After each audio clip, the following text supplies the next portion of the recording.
Good evening, everybody. It's Edward Sanchez from Brass Ring Web Design here in San Diego, California, where it's been a chilly 106 degrees today. We're waiting for this heat wave we've been enduring to break.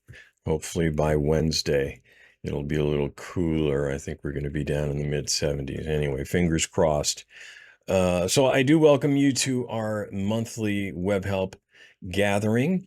Our group is dedicated to providing a venue where WordPress experts and WordPress amateurs are able to get together and share information. Those of you who are beginners or somewhere in the more entry level of WordPress, this allows you an ability to have a technical support option that you're typically not able to get, at least not in the WordPress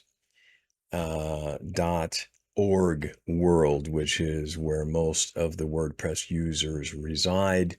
WordPress is the number one CMS, content management system, for a lot of great reasons, one of which is it's a free platform available to anyone to download for free, and updates are provided for free. There are no hidden charges. And as a result of this, and it being open source, which means anybody is able to get access to the source code and create products and services for the platform, which means it's a great platform to belong to. A lot of the free platforms, at some point in time, most people do realize it's not really free, especially when it comes to owning your content. Your website is the only part of your digital world, your digital marketing world, certainly, that you truly control, which makes WordPress such an awesome option. You see on your screen, a brief description of what we're about. You got a WordPress question, problem, or challenge, or are you an expert with knowledge and experience and the willingness to share it? Join us to ask your questions and discuss topics, issues, and products in the WordPress world. Our guidelines really quick. All comments and discussions should be respectful of others. Be cool. Please add a profile photo to your Zoom account so we can still see your face when you turn off your camera. It's not as engaging to have conversations where we see B and C and Z and no face and no way to really connect. This is a visual venue, and it helps us be more engaging if we can see you. Please raise your virtual hand if you'd like to speak. You'll find that in the reactions button area at the bottom of your screen. Mute your microphone when you aren't speaking. We don't need to hear your background noise. It can be distracting, and it can be an interrupting factor. During speaker presentations, type your questions in the chat. We find, generally speaking, we can get our presentations moving along better if we save our questions for the end. But today we're featuring a very important presentation from Mr. dmeans of Regional Internet, based here in San Diego. As a matter of fact, I know Doug personally, and is a very knowledgeable gentleman, and I'm sure you're going to find what he has to present useful and informative. Personal note: internet security or website security is, from my observation with my clients and the sort of people that I work with, oft ignored or undervalued. It needs to be a much higher priority, and Doug will help you raise your game in that realm. a couple of news items. We had a little bit of WordPress news, and it was welcomed well last month. So a couple of things. I won't go into a long thing because obviously, with as robust a WordPress community as we have, there's a lot of things going on. But a couple of things that I'd put on your radar. One has to do with Google. Google has been ruled a monopoly by a federal court.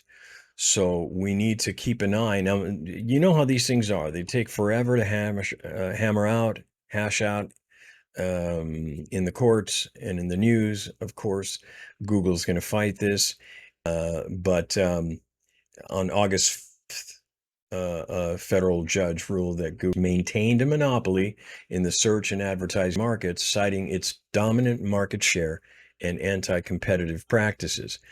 Google pays billions of dollars annually to be the default search engine on devices and browsers, and they've attained a market share of 89.2% of general search services. So basically, they're the only game in town on the planet. And in fact, they have 94.9% of search on mobile devices. Competitors like Bing, DuckDuckGo, Yahoo, they hold less than 6% of the market share combined. 6% combined. The judge's ruling cites Google's intentional creation of friction points to discourage users from switching search engines. So they don't make it easy for you. And of course, a number of us that are here in the room today were around when the Bell system was broken up. It was discovered, and I believe it is still absolutely true, that monopolies are not good for us. They are only good for the monopolizing entity. We need competition to keep the prices down and also to keep the innovation fresh. If everything is under one roof, that one roof can pretty much do whatever it wants, and it doesn't have to be responsive to much, including its own clients, which it's captured. So let's keep an eye on that. It's probably going to, be years before we see any consequences out of this. And those consequences could include sell-offs, restructuring, or even cessation of default search engine payments. We'll see. Keep an eye on that. Another one that was important is also I got this from WP Tavern. WordPress community team announced that they're going to be closing any inactive meetup groups by September 16th. So I know we have, people like Mike here and others that are involved in other meetup groups, myself included. That might be useful news. I'll put the link in the chat and the description to this article. There is a link that takes you to a list of the groups that are going to be going away. And the one that I found that was relevant, to myself being here in the San Diego County market, our neighbors to the south, Tijuana, the town of Tijuana has, or the city of Tijuana has a meetup group. They have a modest membership, but not inconsequential. There's 200 people signed up for that group. Our group has 1,027 currently. It's grown from 800 something when I took over as organizer. But as a result, I reached out to them, first of all, to offer help. If they need help to keep their doors open, whatever I can do to help them out. I asked them if there was something I can do to help them. Also, I invited them, they are in an adjacent market, and those people who did sign up for that indicated an interest in WordPress are going to be without their group.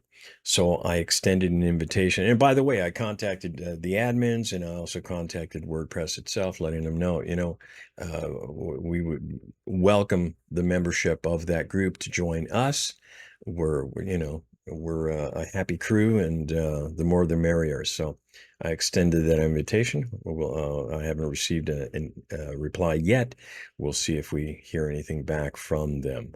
So anyway, there's a couple of pieces of news, which brings us to our presentation. The next voice you will hear will be from Mr. Doug Means. He is the owner and CEO of Regional Internet.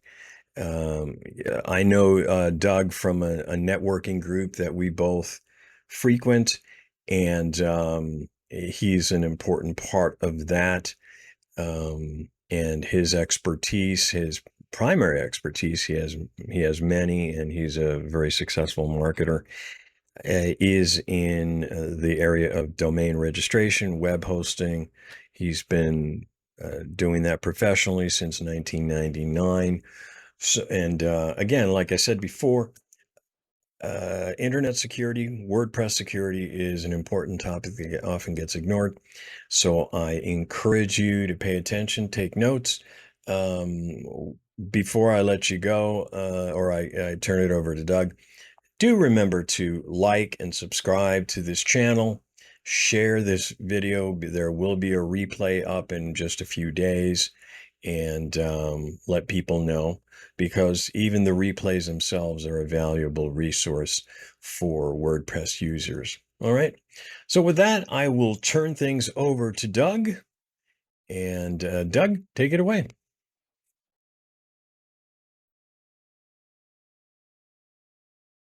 Ricochet Wireless. I was also a Ricochet Wireless representative. Can you hear me all right? And you can see the screen? Give me a thumbs up. All right. Just want to make sure I'm not just talking to myself and you're watching my lips move here. Thank you. Appreciate it. So I've seen a lot, and things have transitioned over that time, and over the past, I didn't go look at it, but I'd say over the last 6 to 9 years, just about every website I fired up for clients have been WordPress sites. And so my management of servers over the time has transitioned to priority of having so many WordPress sites. I'll get into it. There's some numbers, but WordPress is used heavily. And so it's heavily targeted because there's so many people using WordPress. So it kind of goes back to, from my standpoint, about when all the viruses and all the targets were on Microsoft, because nearly everyone was using that. And it's just a similar kind of idea. So some of the things, so here's what I'm going to be sharing and talking about. There are people in this room that are much more familiar with WordPress as far as on the front end and using it than I am. I see a lot of stuff that have to do on the server side of things. Debbie mentioned the idea of people not updating their software, and oh my gosh, that's part of what I'll talk about too, and mention that and reiterate some of that being issues. This is essentials, and this really is just, how many of you are familiar with the KISS principle? I'm going to get into that a little bit. See, that's why I like having the screens. I get to see the thumbs up or a wave or something like that. Even if you're doing the virtual one, I'm seeing that on the screen. So It stands for Keep It Simple, Sanchez. yes, keep it so got that. Yeah, the keep it simple KISS principle. Keep it short and simple is the origin, and then modern version a lot of people would recognize as keep it simple, stupid. So this is really just based on real basics. Frankly, Edward asked me if I had anything I could talk to a WordPress group about. I said, I don't think so. And then he said, think about it. I'm sure you do. And so I thought about it. I'm like, actually, this is something that if I go look at a site that someone's done, and I'm there, I've got a developer that's doing something, or I've got someone transferring a site to me, or I'm setting someone up for a, do-it-yourself kind of thing for them with WordPress. There's two plugins that have been big deal to me to make sure that those are just essential. And then, so I told him, yeah, I could talk about these things. And then if I do a presentation now, I got to get really into it. So I've had a little bit of time, and I've got a third. So I have at the end, near the end, I'll have, here's what I'm going to do. So I'm going to get into some basic things that I think those of you that are very experienced, it's going to be telling you stuff you already know. yet it's good reminders, and maybe there might be a tidbit of value in there somewhere in some way, shape, or form. I'm going to mention three free plugins that are available on the WordPress.org site that I feel, and I mentioned to you, two of them are just one in particular, and then one is my favorite of a type of plugin. Maybe you've got a different one or something else that you like for that. And then I've got another one that became a no-brainer because I was going back through things, and because of what comes with that free service now from that organization, I just view it as a no-brainer. It's a little bit more technical, slightly more technical than the first two are. And then I'll have some thoughts on more robust sites, maybe e-commerce sites. And frankly, I just, I've had these two in mind. And now, since this seems to be a topic that I can talk a little bit more about, I'm going to refine this and work on it and hopefully have even more information on maybe some of those other options at some other point. And I'm going to talk about the stuff I feel very comfortable with and the things I'm seeing. I have other tools that I work on the server side of things, like mod security and certain rule sets with that, even some custom ones that I create. And basically, it's all about fending off a lot of attacks, a lot of brute force attacks on the server stuff. So that's what it's gotten down to. So KISS principle. This is really simple, basic. I just view these things as real basic, yet very important. And so I'll jump into that now. So number one, strong authentication process and practices. Eliminate those admin. I'm not telling you anything a lot of you don't know. Eliminate those admin usernames, right? And use strong passwords. Please, that's make that strong passwords a standard operating procedure. Just make it a habit. Some people get lazy with this, and that's a bad thing to get lazy with. And in the future, there's going to be there are other ways of being able to have login and less things having to rely on passwords. That's out of my scope of things. Right now, we are living in we are living in a circumstance and situation right now where passwords are still relevant, and so stick with that. It's the number one security measure to adopt and be vigilant with as far as security on your website. Period. That's just the number one thing. And remember to create strong passwords for other things, the hosting and domain accounts, right? The hosting control panel, the FTP, right? That may jive with the control panel. Sometimes it does, sometimes it doesn't. And we create other ones. The databases and email addresses. Force people and find ways and be in the habit of using strong authentication practices from that. On the WordPress websites, this is the thing that I think a lot of people aren't aware, because I just see it, and this is a lot of the bane of my existence in some ways. It's fending off the attacks, the brute force attacks that are usually hitting. Some are hitting the front page, but they're hitting the wplogin.php page and the XML rpc.php page, which you may or may not be familiar with. Those receive ongoing stream of automated login attempts, and often as an escalated brute force attack attempt. And then strong passwords, really, as far as I'm concerned, have 12 characters minimum, 16's even better. They use a combination of mixed case letters, numbers, symbols. Avoid using more than 2 identical characters in a row. And then for those concerned that it could be difficult to easily remember such passwords, this is what I do. This is what others influenced me along the way. Consider using similar looking characters and symbols. There's some examples on the, did I put the PDF? I put a PDF. By the way, the slides I have here, I did put a PDF in earlier. In fact, I'll put it in again here. Once it'll come back on my rotation of things here on my slide deck. That right now. No, I'm gonna wait till it comes up. I know it's got that in the future. Anyway, there are examples there as far as you could use a B or an ampersand for an 8, or a 9 for a G, or a 0 for an O, etc. Exclamation point for a 1, E's for 3's, A's for capital A for 4s, things like that. Things that are similar. Use something like that. Here's an example as far as that's concerned, where the weak password might be New York City 123. But if you change it, it's still kind of New York City 123. You just sort of get in the habit of recognizing the shifts there that make it a secure password. It's just nuances. And here's my link. So I'm going to drop that back into the chat again.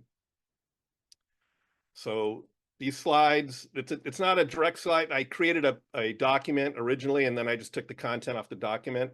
to make the slides with. So the document, the link is to a PDF that's from that document, FYI, and it's got more other info and links on it for you, and it has a lot of the links that I have on the slides here. It's got that. So why is this important? I kind of gave it away here.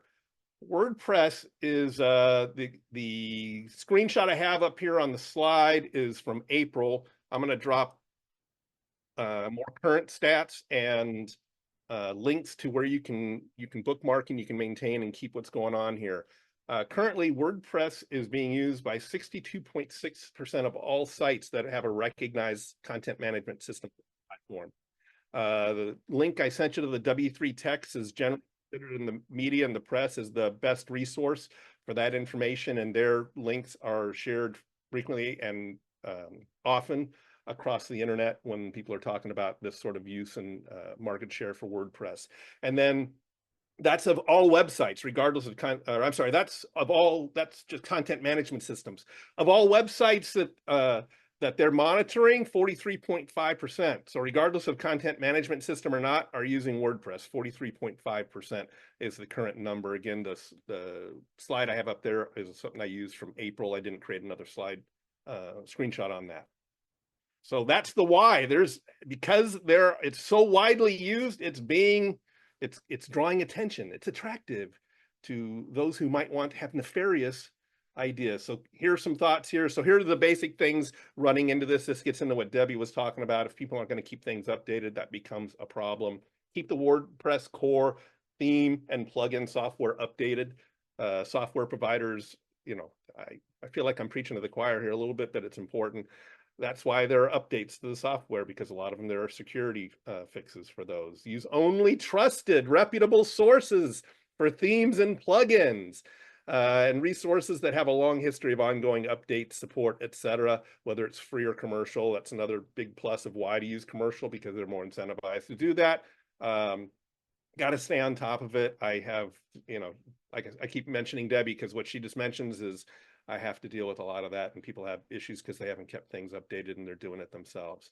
The hosting server software will be updated over time, PHP, MySQL, etc., MySQL. So have an ongoing plan for and expectations to implement WordPress site software updates to avoid issues in the long term.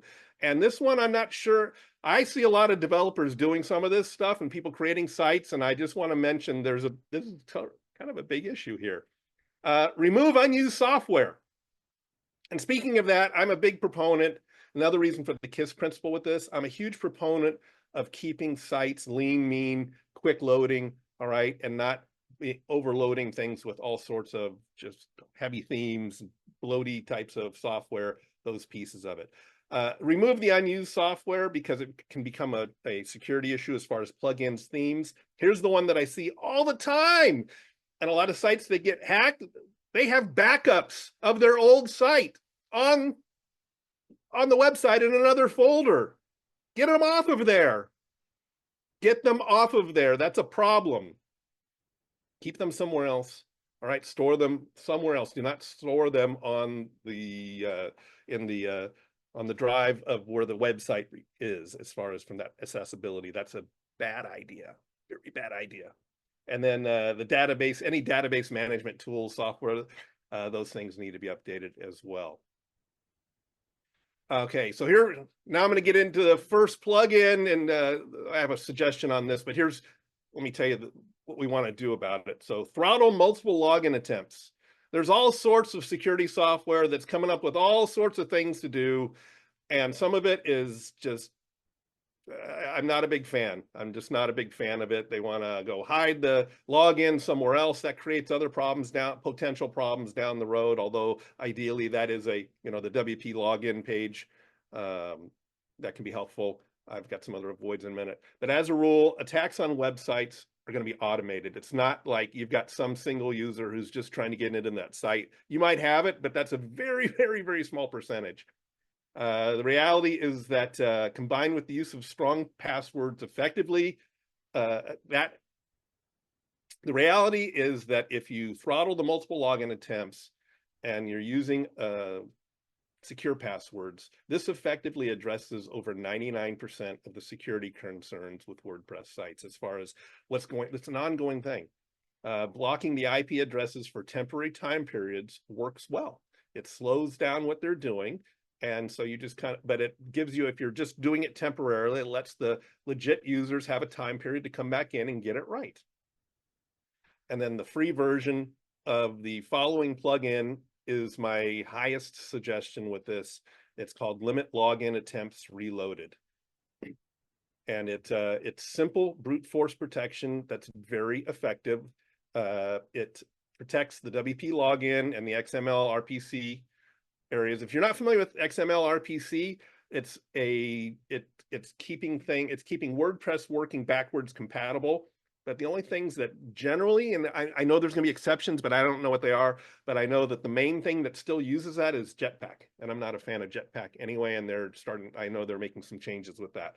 But if you're not using Jetpack, you probably don't even need that. So you can disable it, or you just you can use, if you think it may be advantageous, use just your, this is just protecting the login attempts that are bad logins and still allows access to it for use. And also, as far as their materials, actually, I've got another screenshot on the next slide.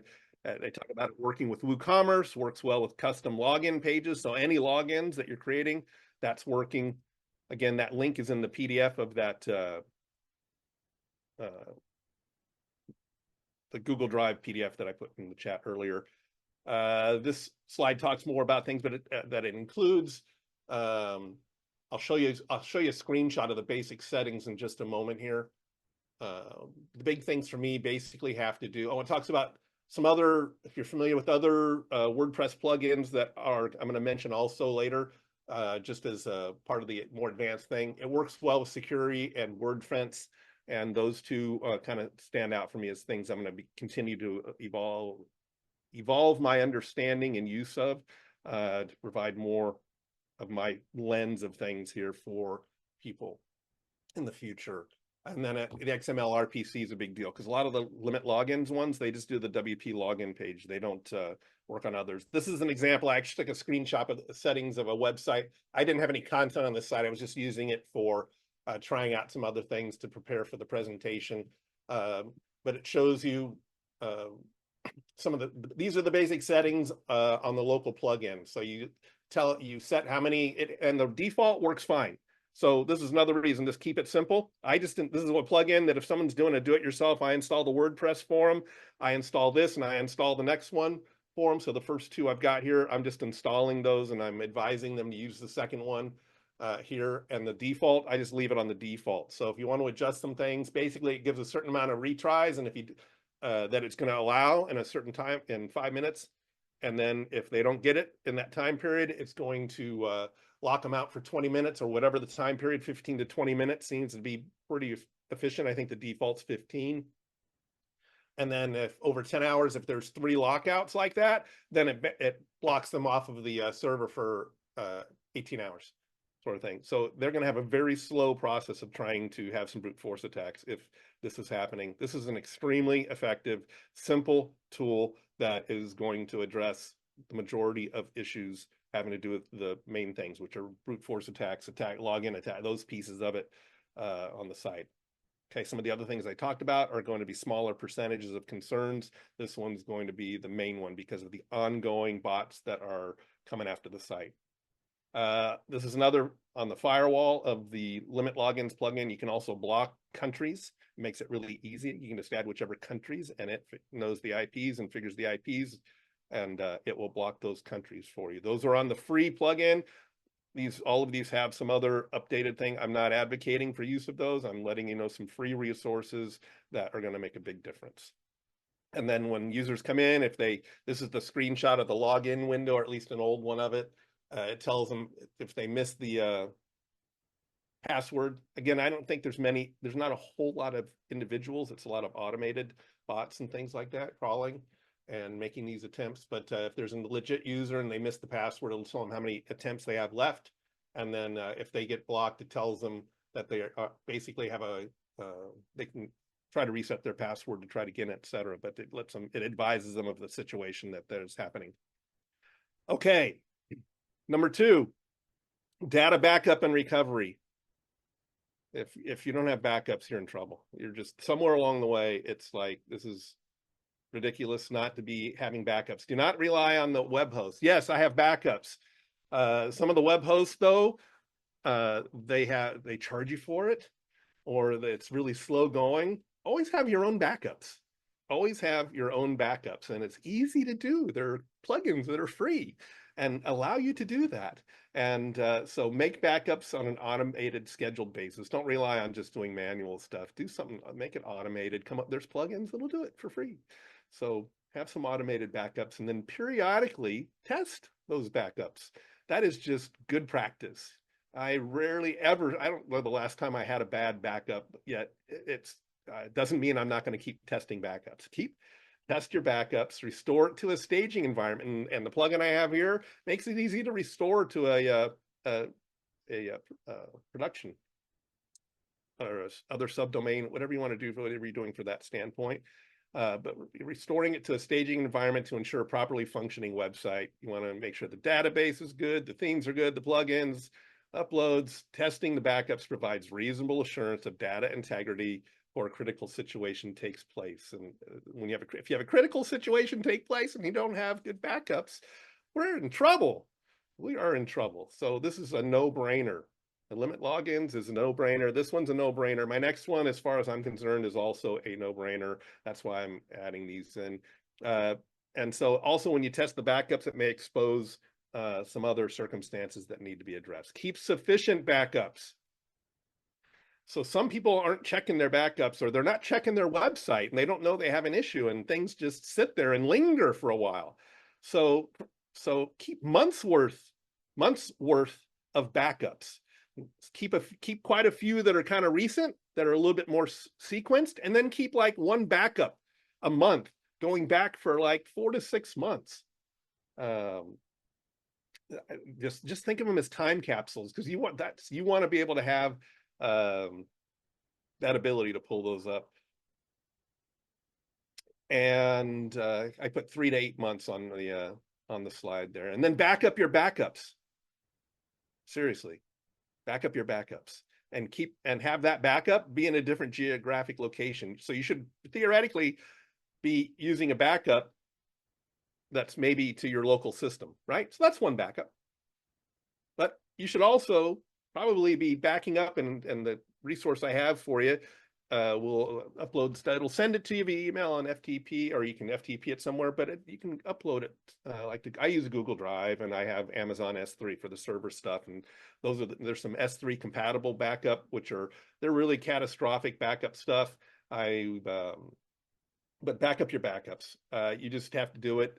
If you're in business, you have to do it. If you're in business, you have to do it. If you're creating sites for other people, you should be helping them in some way, if not just doing it so that adding value to the clientele that you have.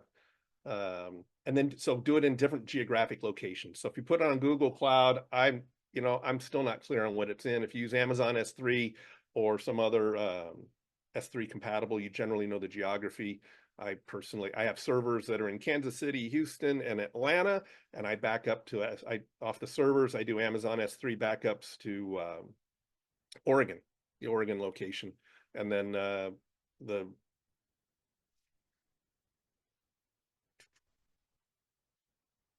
just looking ahead here a little bit. Yeah, so local hard drive, three copies is better. One to the local, one to the cloud, and then perhaps another one to like S3 or Backblaze. I'm familiar with S3. There are some S3 compatible stuff that are much less expensive. I've not used them. I believe iDrive's the name of another one. I have not tried those. I saw that the plugin I have will do Google Cloud and for free, but Backblaze or Amazon S3 as well. In theory, it should work, but if they're doing it that way, then, and suggesting Backblaze is part of the premium stuff, then maybe that doesn't. So Amazon S3 is a good failover one to have stuff. All right, current backups. They also act as insurance if there's an issue on some WordPress core, the plugins and or theme software upgrades. I already mentioned keeping those things upgraded. There's always potential and possibility that one of those kind of messes things up. So you want to have the backup so you can revert back and then address issues at that point. So the suggested plugin for this is the free version of Updraft Plus. There are a lot of other plugins and other software, commercial and free, that I know people that are developing sites work. This is my favorite. It's really super easy. You can actually, it's a migrating tool as well. So you can just back up a site. It puts it to your storage location. You go to the new server somewhere else, boom, you take your Word. It's an easy way to move a WordPress site. And if you're not familiar with it, you should check it out. The free version lets you back up to Google Drive, Dropbox, Amazon S3, FTP, and you can email it to yourself among some other choices. Those are the main ones. And I suggest that one if you don't have another favorite. And so the two plugins that I have consistently for years loaded for the do-it-yourselfers are the Limit Login Attempts Reloaded and Updraft Plus, and I advise them to make backups and how, I try to help them doing that. You can lead a horse to water, you can't always make them drink. However, I make a point of making it as easy as possible for them. And then here's the third suggestion that to me today is a no-brainer. It's a little bit more technical than those two. Those two are pretty just, even connecting your Google Cloud or your Dropbox or your Google Drive or your Dropbox is pretty simple. You just click on it, it makes you log in, it connects it, it just works. And it's easy to schedule your backups with that. This has to do with DNS level protection, which has to do with denial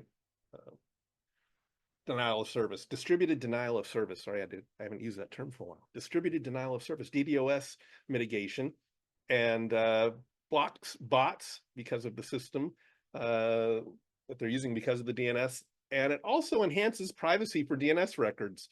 When you're using a CDN, content delivery network, when you're using one of those services, oftentimes you're going to change your DNS records over to them, and it's hard for people to pick up and know actually where everything is.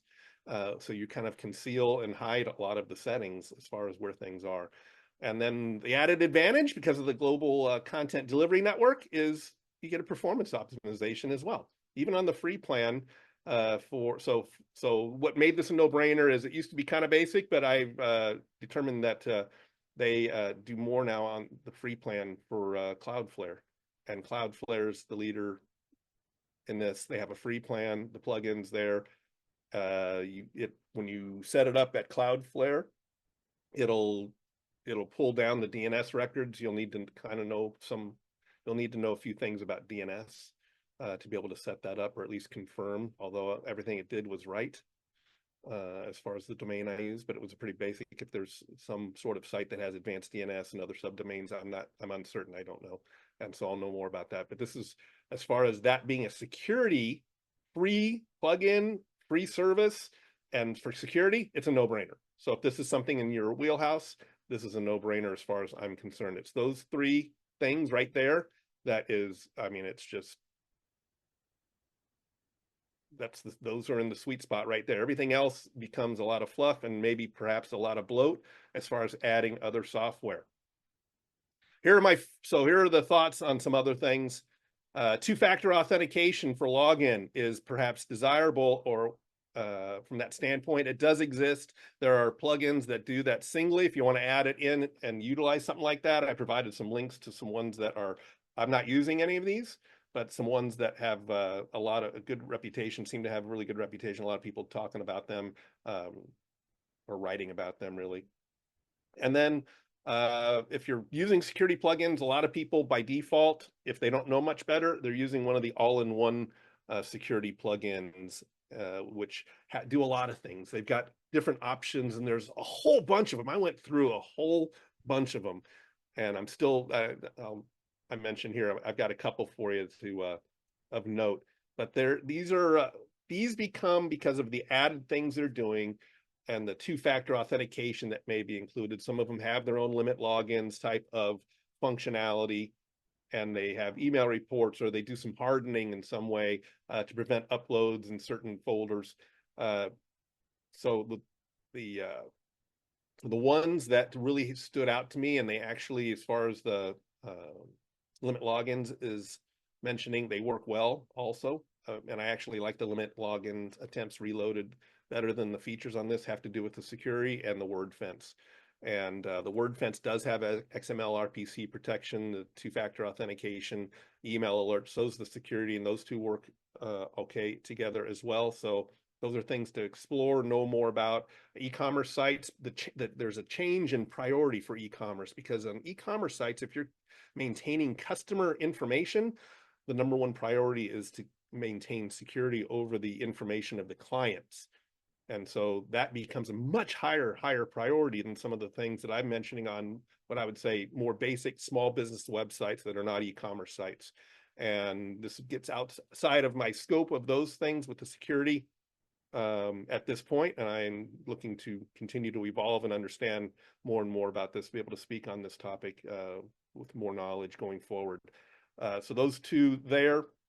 Some last thoughts on this. This is my last slide, I promise. Run SSL on your website. This is a no-brainer. There are still sites that don't have SSL, and if you're on not everyone's using standard cPanel, but standard cPanel hosting accounts include free installed SSL certificates with automated renewals every 90 days. It's called Auto SSL in the control panel, cPanel. Again, I know everyone's not doing that. And the certificates they're using come from Let's Encrypt.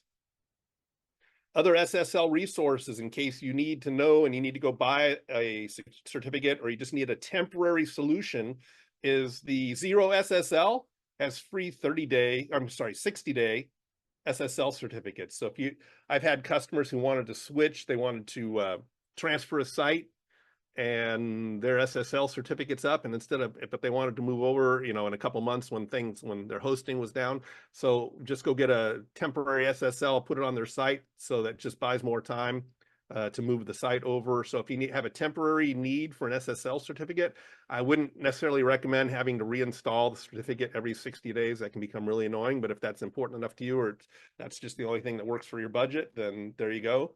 And then the SSLS.com is probably still, and has been for a very long time, one of the most affordable places, and it's a legit site. It's actually owned by Namecheap.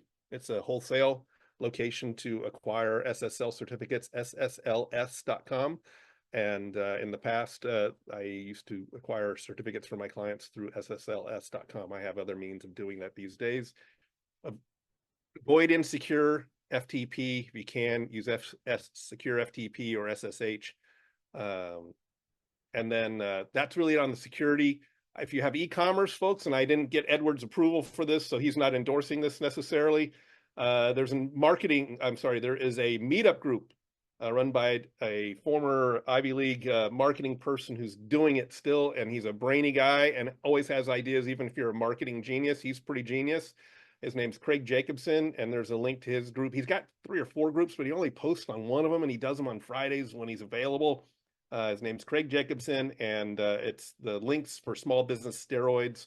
Anyway, that link is in there. If you are a marketing person, you want to hear about running sites, running quickly for e-commerce and why, and resources, to me, he's the guy. To you, he might be one of those guys for you, but I encourage you to check it out. And that's what I got.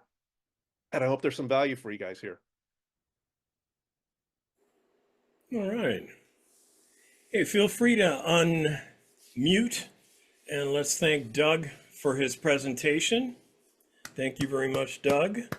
Let's open it up to questions. If you have a question, I didn't see any put in the chat. Did anyone have a question for Doug? Love that Norton link. Thanks. Yeah, it can be handy. Of course, most of the time I just let Google do it, because I'm always in Google Chrome, and sometimes just the integration makes it easier. And Brendan's reminding us that Cloudflare also has free SSL. Thanks for mentioning that, Brendan. Thanks for that. So I had. I see a question from Gary on all-in-one security. Does Gary have one? Okay, go ahead. So you know, I tried a lot of these things out. That was one of the ones I tried out. I don't have notes on it, Gary, but some of the all-in-ones were just not that impressive as far as the combination of things they did necessarily. There seemed to be so. Jack of all trades, master of none. So I wasn't that thrilled about it compared to the two I mentioned. Um, I have no, I'd have to pull up Easy SSL. I'm not, that one's not popping to mind. So if you've got, just use my message is use SSL. So whatever you're using that's giving you SSL, you got, right? You've got a secure socket layer from that standpoint. If you be solutions focused, if you got something that's working for you, do more of it, right?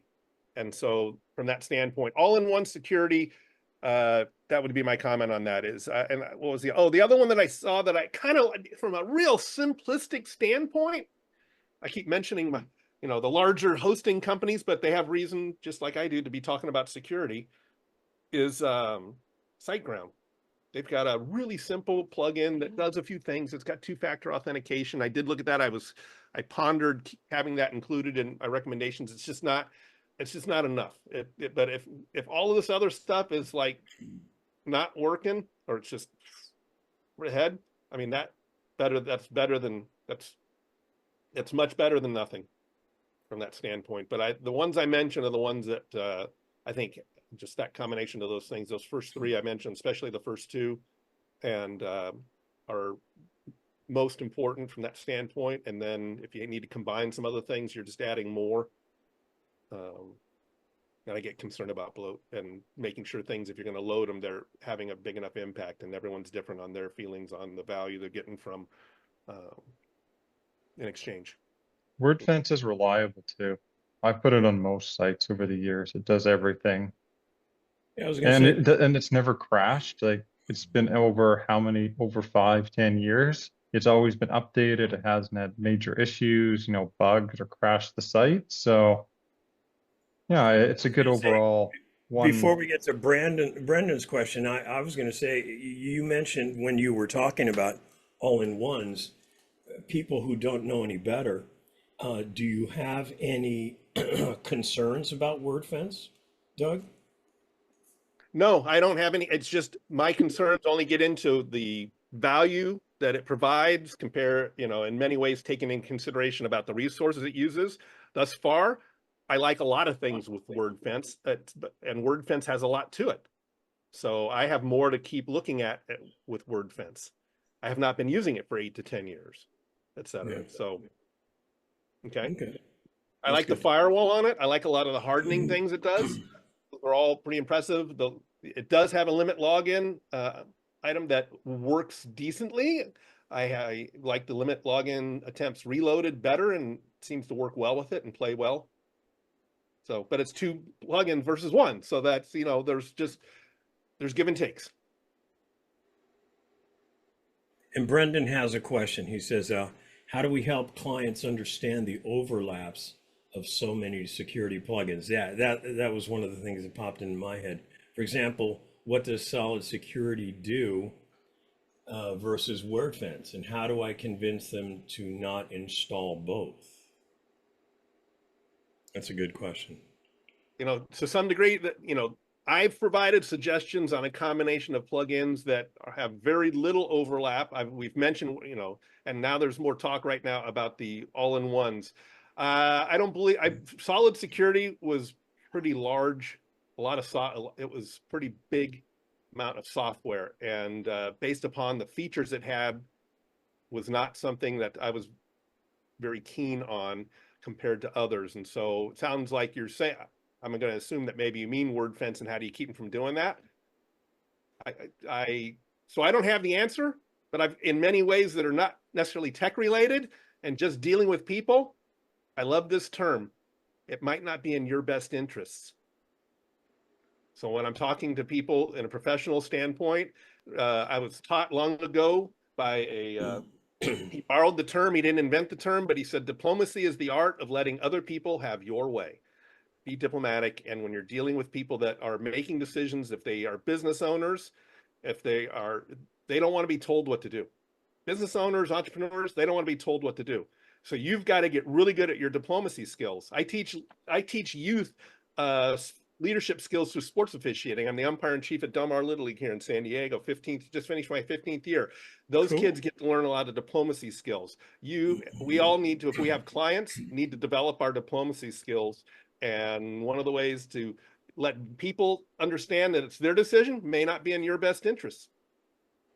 Ask them why, and then have them explain it back, and they'll probably end up uninstalling one. Talk themselves out of it. I think what you just said, Diplomatic then too.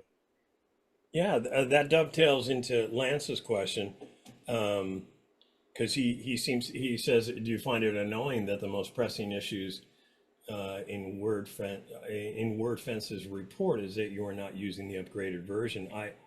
I would really quickly say that one of the great things about WordPress is the very robust development community. And this is probably I'm gonna dip my toe deeply into do as I say, not as I do, because I always try to use the free version of a plugin, if I can get away with it, because part of what I do for my clients is save them money. That being said, I bear no ill will against those who would try to make, offer an enhanced product and make an enhanced income from it. What are your thoughts, Doug? I'm all for the freemium model. And if you're going to recommend and use stuff, then if they want to put those things in there, that's their risk on how annoying they're being about upselling. And everyone's on their own with that. Even the limit login attempts reloaded, they make some efforts to upsell to a cloud version versus the local app, etc. I'm letting people know that that's not necessarily, on a basic level, don't need to do that, right? If you like the features, you understand it, and you want to move it to those things, all right, more power to you. There's a lot to WordFence, and some of the things that we talk about, like WordFence, doesn't include certain things unless you get the premium, but there's other plugins that do those very well and for free. It's not the worst though. There's other ones that are worse for locked, like Yoast, which I'm not a fan of.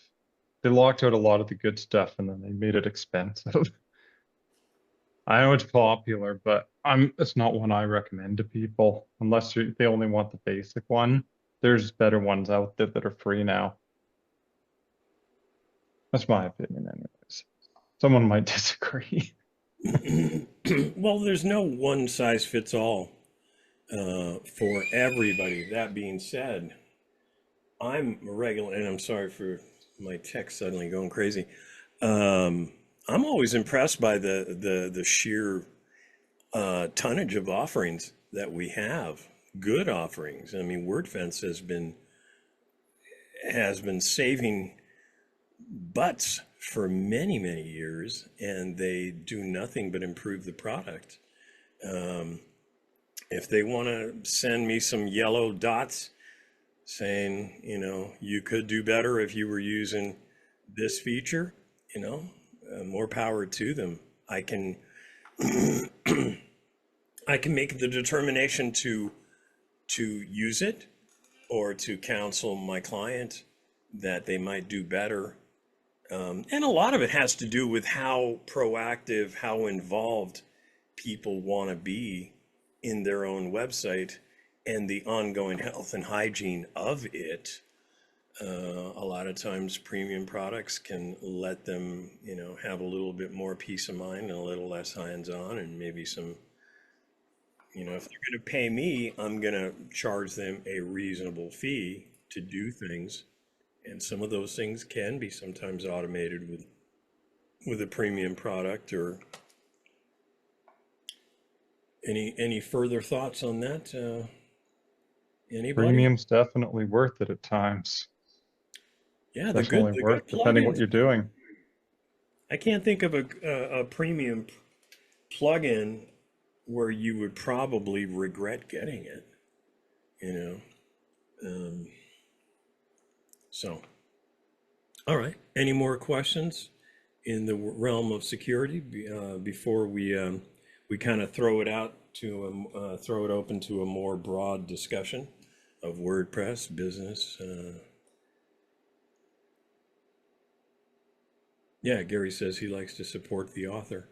Yeah, I mean, these people, especially, I mean, let's face it. One of the bugaboos about WordPress is that there's a lot of people who come out of computer science certification or get their degree. They create a product, which is awesome, and they don't support it.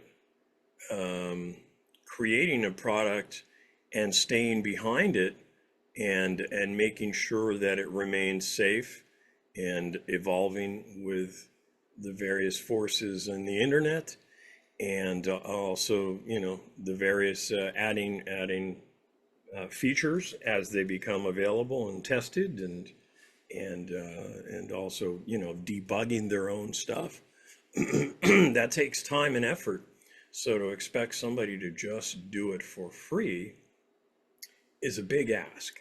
So anyway, that's more philosophical than WordPress, but and I'm probably the worst violator of what I just said. So don't hate me for being a bloody hypocrite. So thank you very much, Doug. I really appreciate you doing that, and I hope you'll not just take off, but No, continue to come I back. appreciate the opportunity because it forced me to get more involved in something that I needed to do. So it kind of kicked me in the butt, and it'll. This is a good group, and we'd love to have you keep coming back and be able to offer that inside baseball view of hosting and security and what have you. So there you go. So how about we throw it open a little bit broader? Does anybody want to discuss any topics having to do with WordPress? I mentioned a couple of news items at the beginning having to do with Google, and also with Google and their, being determined a monopoly. Of course, that's going to take years to hammer out. We're not going to see anything come of that. That's just the way things are. I also mentioned, what was the other one? Oh, yeah, the groups that are going away from MeetUp. But does anybody have something they'd like to contribute in terms of something going on in the WordPress world, or a question that you have more broadly about WordPress and its various aspects? I have a Got- question for the people here. we I'm have going some to time the here. the Portland WordCamp next week. Has anyone else been to WordCamp? And if they have, do you have any advice?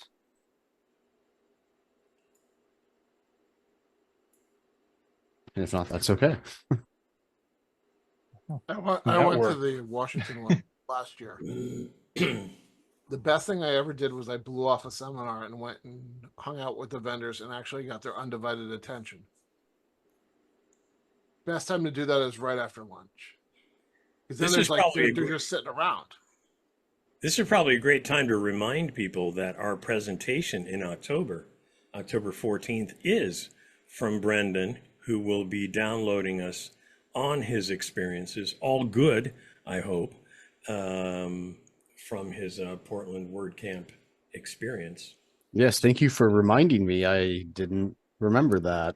So remember, take good notes, and be thinking whatever you're doing. If you see something that the product, a service, a particular topic that you hear presented in a unique way, whatever it may be, especially if you come across people who are presenters that you might be able to Right. kind of bring to us, that would certainly help us to fill our calendar moving forward with useful and interesting speakers on this topic and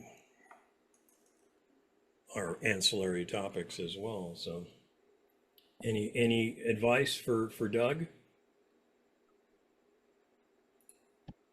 Do I have advice for Doug?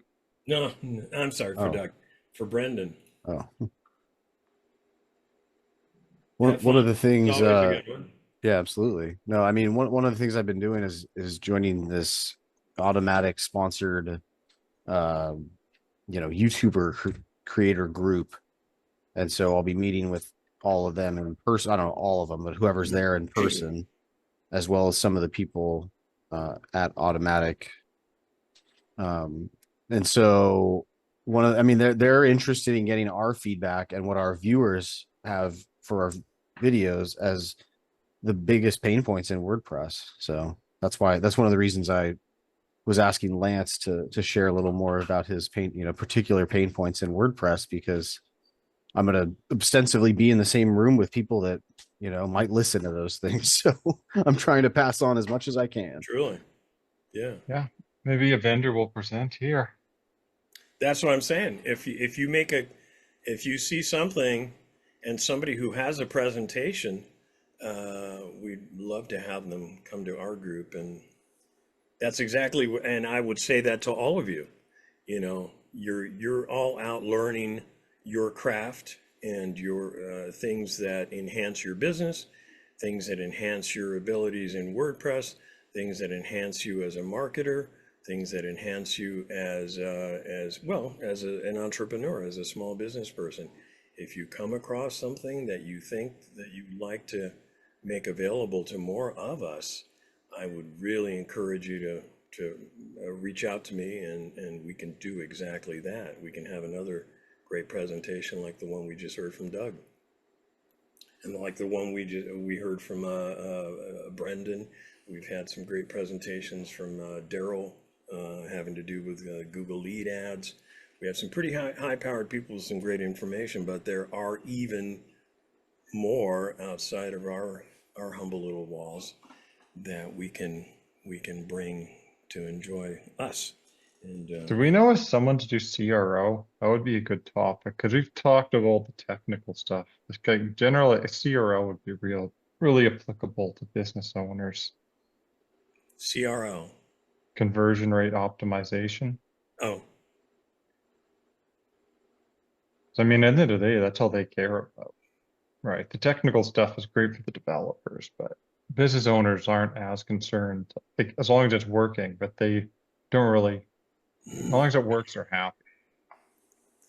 well, absolutely. That's why I always make such a special point of letting you folks know that it doesn't have to be strictly WordPress. It can be topics that are commonly important to all of us, whether it is security outside of WordPress or, like Daryl's pointing out, at the end of the day, things that affect our bottom line and our livelihood in ways that are common to all of us. Gary says, and we still haven't got your voice back, have we, Gary? Try unmuting. Can we hear you? I have a Yes, comment for Brendan when Yeah, you're. I think I hear you. No, that's Mike. Sorry. I wanted to follow up on Brendan's comments earlier, but if Gary can activate his mic, I'd like to see his presentation. Absolutely. But Brendan was asking about these word camps and any tips, and Lance was pretty good about it, but a lot about business success is about relationships, not just WordPress. And what you have an opportunity is a lot of movers and shakers in the industry, in this community. And there's opportunities that may show up 2, 3, 4 years down the line, which is why I strongly encourage you going to these events. You're meeting people. You're not necessarily there to make it happen. You're not going to make the earth move. But answers to some of your future problems or resources that you're going to need on down the line, once you get to know people and you develop a level of trust that you can build on, that's almost invaluable. And you really can't get that over the internet here in these Zoom meetups. So if you're going to this U.S. WordCamp in Portland, it's not so much like something's going to happen. It's the resources that you're being exposed to, getting to know people personally, and it may be 3 years before those resources become. You really, hey, I need to talk to this guy, right? So it's a great opportunity. I can't express to you that when you go to this, it's not like you're going to solve the world's problems. in 2 days. Yeah, yeah. That's not Is really what this it's your- about. Brendan, is this your first WordCamp? I thought Yeah. you'd been to others. No, this is my first one. Oh, okay. You know, I'm thinking as I'm listening to Mike speak, this last weekend, full disclosure, I'm heavily involved in the Second Amendment world, and 5 years ago, I represented San Diego at a annual event that takes place in that realm, where a lot of the most prominent people in that world get together. And for myself, my involvement with Second Amendment and firearms safety and what have you was as a father. You know, I became responsible for a little 5-year-old and my 83-year-old mother, and so the topic of firearm safety became very important to me, and truly keeping kids safe. And I met a gentleman, coincidentally, from Eugene, Oregon, who I met in Phoenix. Anyway, we've maintained connection. His organization is all about teaching kids safety around guns, whether they're going to be involved with guns or just maybe in case they encounter a firearm, what have you, which is one of the most important things to me, because I truly do want kids to be safe.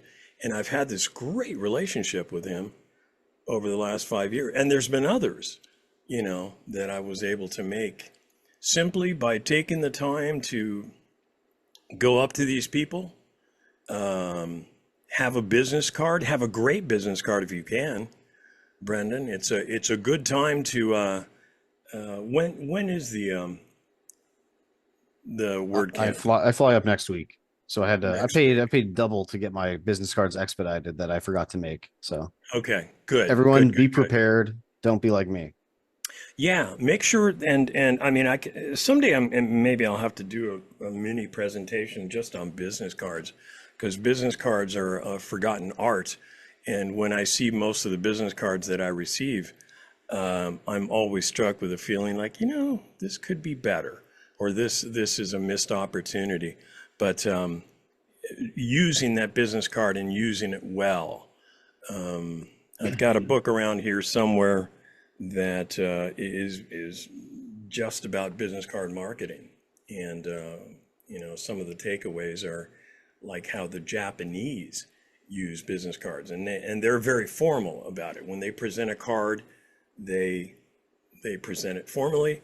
They give it to the other person, and when you receive a business card, you don't ever do this. I see people do this all the time, and I've done it myself.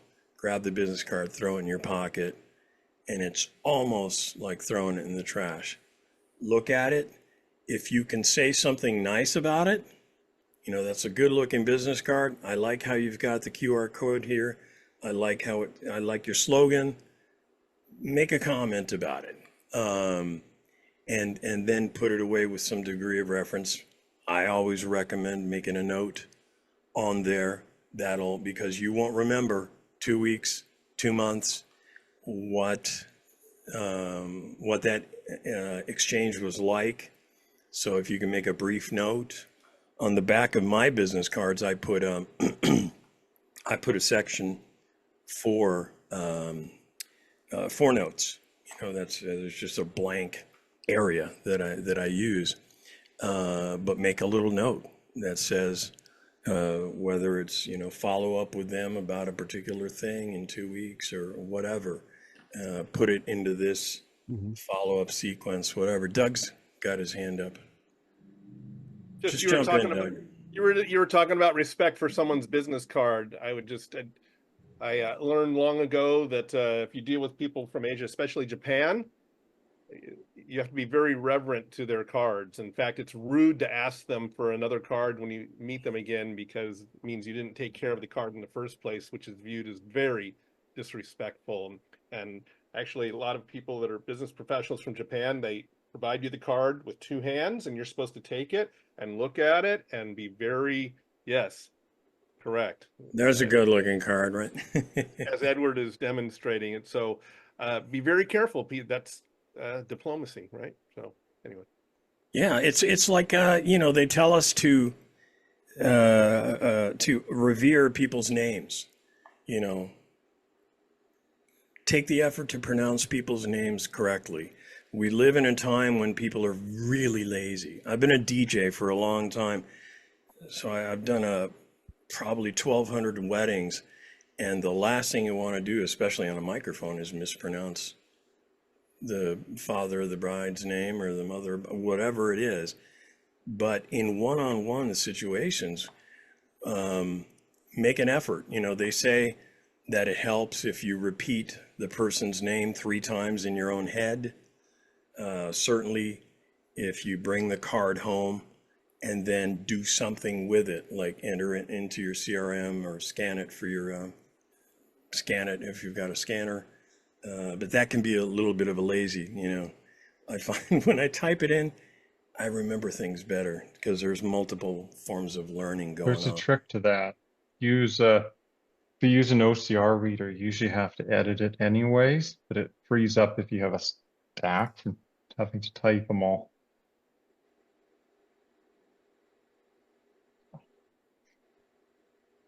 Yeah. Were Like you done or Haystack. okay, I thought my audio cut out for me. No, that was it. There's tools that they scan it, like Haystack and stuff, but because that way if you get a stack, it cuts down the time substantially. Got it.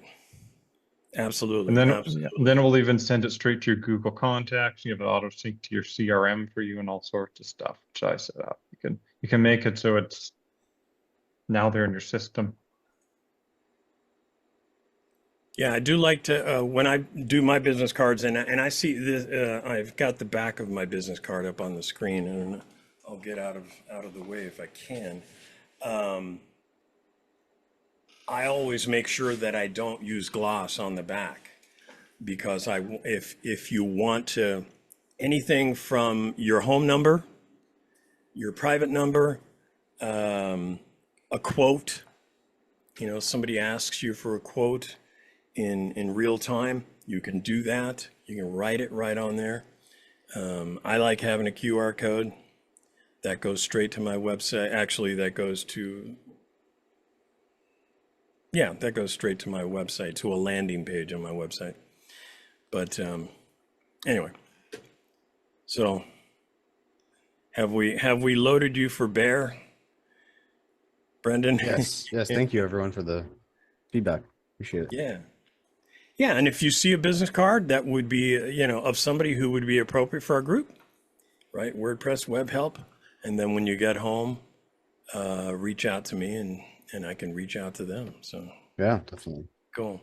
But again, October 14th will be Brendan O'Connell giving his debrief, as it were, of his experience at his first WordCamp. And I think you're going to have fun. It's Portland's. You ever been to Portland? Yeah, I've driven through it a couple times and just stayed the night and stuff a few times. Yeah. I like the people there. I mean, I know they've had some craziness, with street issues and what have you. So I don't know. I haven't been there in a few years. But one thing that I noted, and you're a San Diegan, but I noticed such a difference in the people that you just encounter on a regular basis. People here tend to be a little standoffish. Not quite, I guess the two, at the risk of being politically incorrect, one with members of the opposite sex, and also with, in businesses and on the trail. In San Diego, when I'm out on a trail, I kind of do that thing that motorcyclists, and I learned it when I was a motorcyclist, where you greet everybody on the trail. You don't see that in an urban setting like San Diego. And yet in Oregon, I was amazed. You would make a comment to somebody in the street, and a half hour later, you're still talking to them. I'd go to Portland 3-4 times a year for 20 years. I was a demolition contractor, so I'm bidding work all over the Northwest. I'd spend a lot of time in Portland. Not so much in the last several years for reasons that Edward was alluding to. Mhm. But if I can draw a comparison without being too political, Seattle is like militant liberal.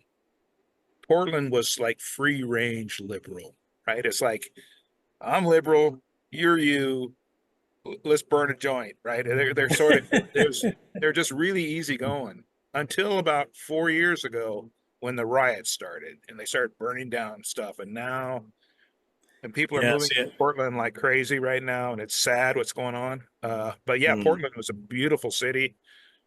Had a lot of great times there, but it's not the same So without. people aren't as unguarded as they were when They I was got a last lot of there. politically motivated groups down there that are, they're doing the violent thing. They're doing a lot of.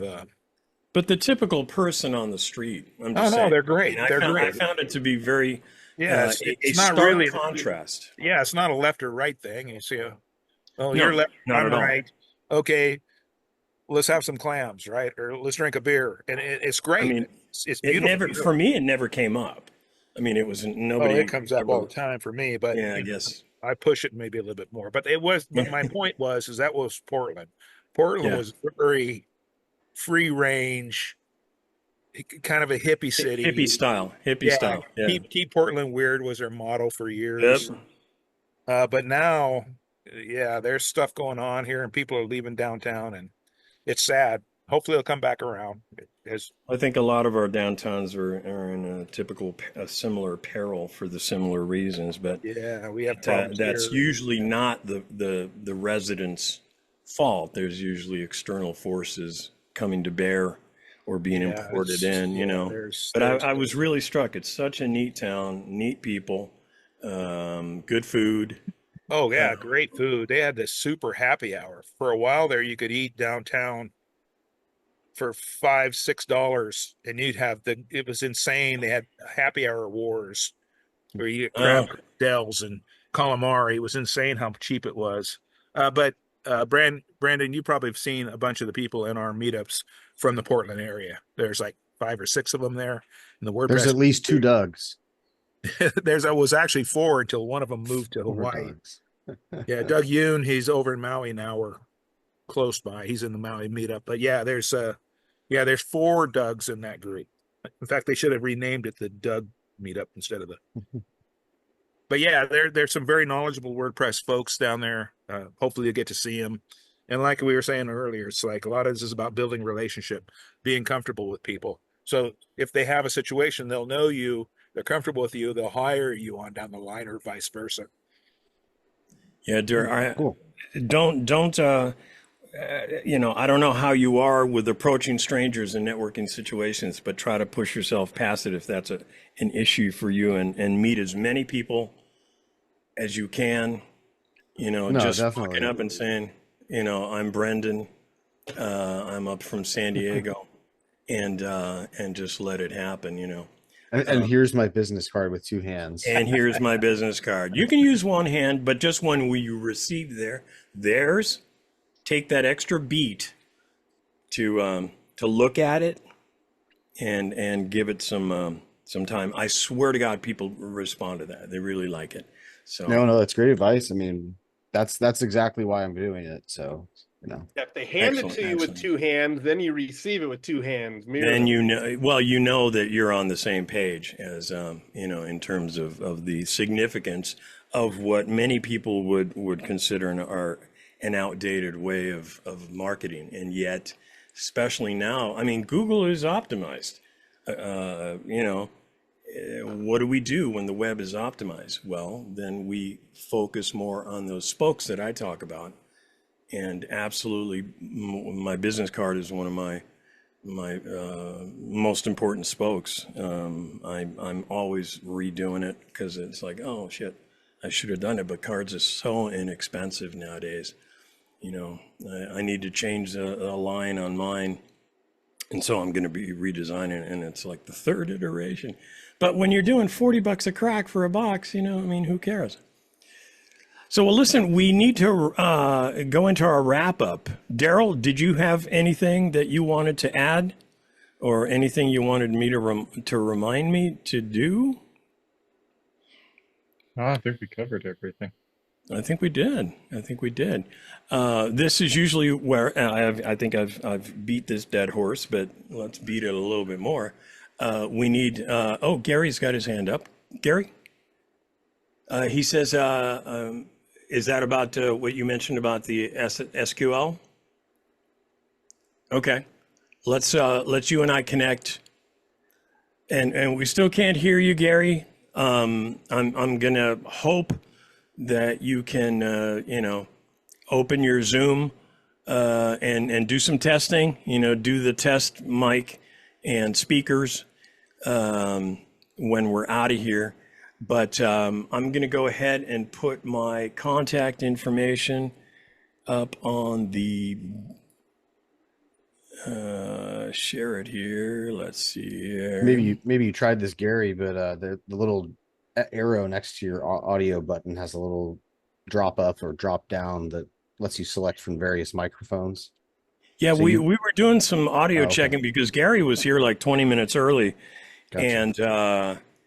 and I could hear him, but I couldn't hear him great.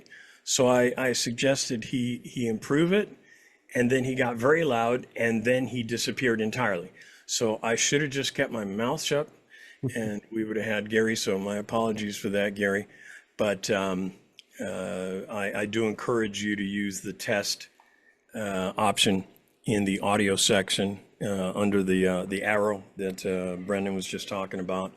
And if those are wireless, sometimes it lists two different ones. There's one that says wireless and one that has a different similar name, but I don't know.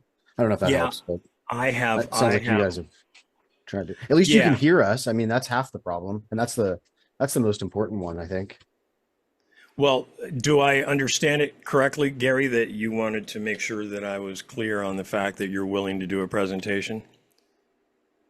Was that your point? And crap. Since I'm sharing my screen, now my chat went away. Yeah, he said absolutely. Yes. Okay.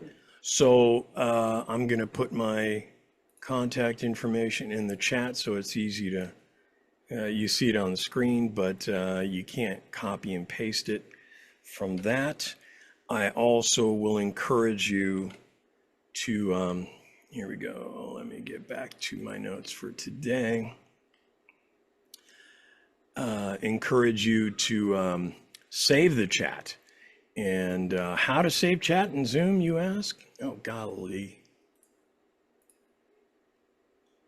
If I would get my head out of my nether regions, I could put this in the chat as well.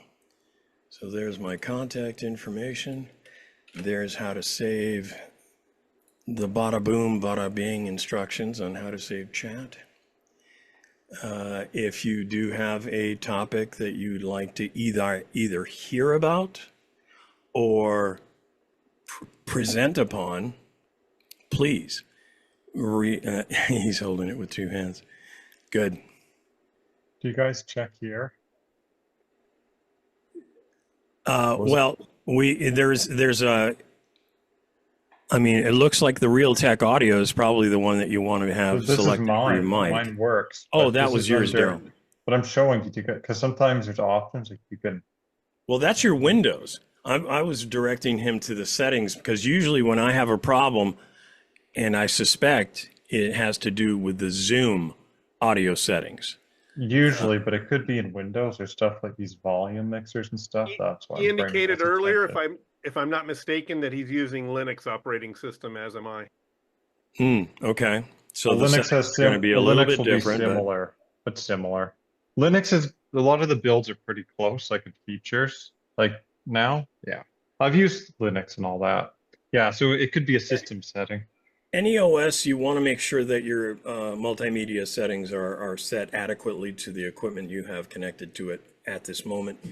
And yet, that Zoom has a tendency sometimes to change your sources, especially if you have more than Ubuntu. one. Or what? Ubuntu's pretty streamlined now, though. It should work. Should. I just I've stopped used that. using It's the word. kind of like the Windows of. That's what my server runs on. Yeah, it's awesome. I mean, it's one of about as mainstream as it gets. So yeah, Well, I'm frustrated that we weren't able to help you further in this situation, but you know, feel free to reach out to me. We could, you know, maybe set up a Zoom session for just you, Gary, and we'll hammer it out with screen sharing and what have you. I don't want to put everybody else through it. But anyway, I want to thank you all for being here, Doug. I cannot thank you enough for joining our motley crew and presenting very useful information. Make sure again to save the chat so you have Doug's information if you want any further, if a question occurs to you, or if you need some help with your hosting, or you, like me, are unhappy with your current hosting paradigm. And I'm not going to get started on that one.